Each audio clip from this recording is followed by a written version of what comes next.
क्या वास्तव में स्वर्ग और नर्क है? ये सवाल बहुत ही साधारण है, सभी के मन में आता है। सब जानना चाहते हैं इसकी सच्चाई क्या है, क्योंकि हम अपने बड़ों से हमेशा ये सुनते आए हैं कि अच्छे कर्म करो तो स्वर्ग मिलेगा और बुरे कर्म करोगे तो नर्क मिलेगा। इसके साथ एक सवाल और आता है मन में कि क्या हर धर्म के लिए अलग स्वर्ग और नर्क होता है? क्या स्वर्ग का रास्ता नर्क से होकर ही जाता है? इन सारी बातों का जवाब आज हम आपको इस वीडियो में देने की कोशिश करेंगे।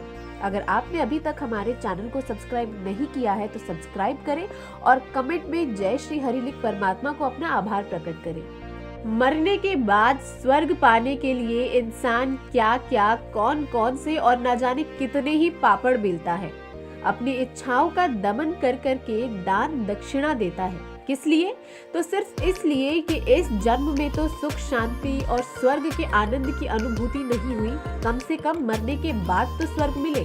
लेकिन क्या आपके मन में कभी भी ये शंका नहीं आई कि क्या वास्तव में स्वर्ग और नर्क है या नहीं है? तो ब्रह्मांड में कहाँ पर है? आइए हम थोड़ा विस्तार से इस पर सोचते हैं। स्वर्ग और नर्क है क्या?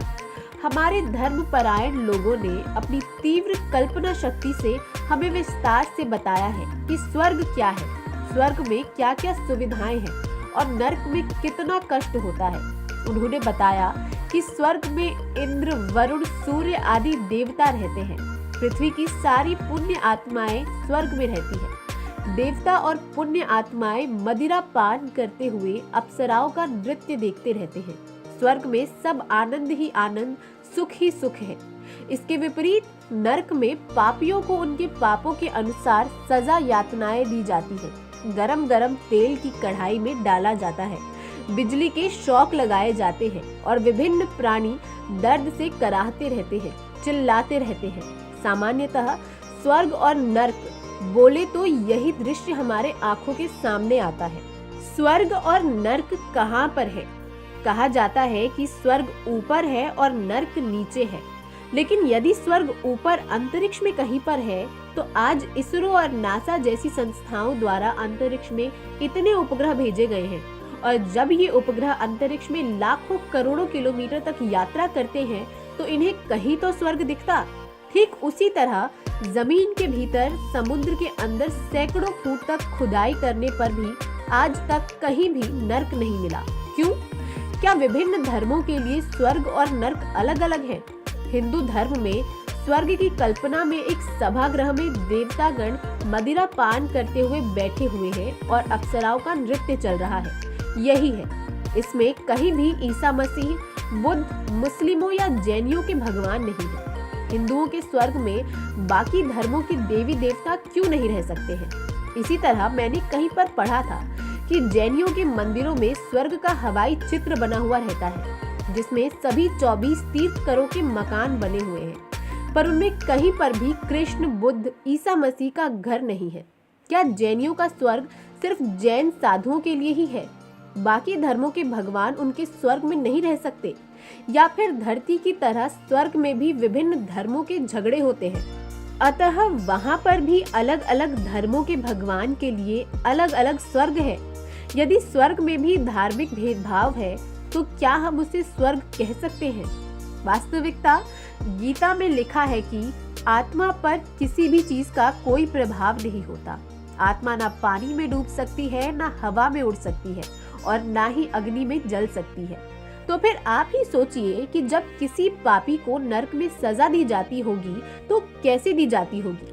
क्योंकि शरीर तो पृथ्वी पर या तो जला दिया जाता है या दफना दिया जाता है, और आत्मा पर हवा, पानी या अग्नि किसी भी चीज का कोई असर होता ही नहीं। तो फिर नर्क में यातनाएं देते किसे हैं?